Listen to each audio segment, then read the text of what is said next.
One of the reasons that I was never the NWA world champion is I went back to work for Bill, Right.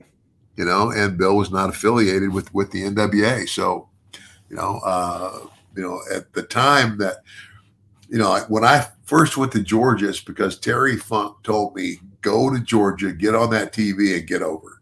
He Hmm. said, your name's in the hat for possibly being one of the next NWA world champions. So, like, I know that Jake says it all the time, and Jim has said it to me before too. Like, having a belt is just like an extra thing you have to carry in your bag. It's like, you're not actually winning it. Is sort of the idea. However, I know that a lot of guys look at the NWA title as being this really prestigious belt.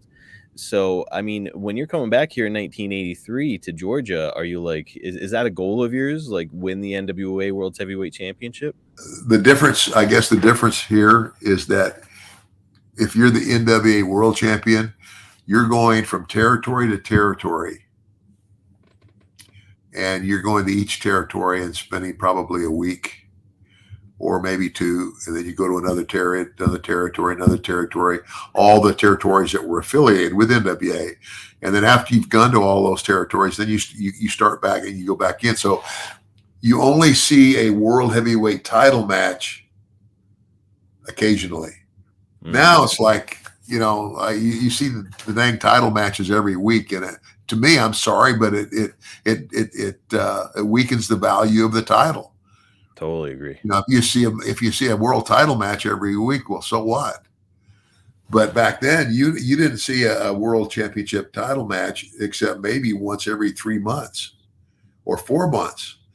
And being the NWA world champion, if you're that guy and you're traveling to all those territories and they're building up a particular baby face, because usually the NWA champion, the only place he was ever a baby face was just in his home territory. And for the Funks, that was Amarillo, and for Harley Race, it was Kansas City. For the Briscoes, it was Florida. But everywhere else they were heels and big money. That's if you're the NWA, it's not so much. That is like not all titles. Like if I was I was like the North American champion for Bill Watts, and I've actually got a replica of that belt. And so I obviously didn't. I didn't defend it every week, but much more often than you would see a world championship. Right. And so what went along with that belt was a lot of money. Ah. Yeah, if you're the NWA world champion, you're making the big bucks.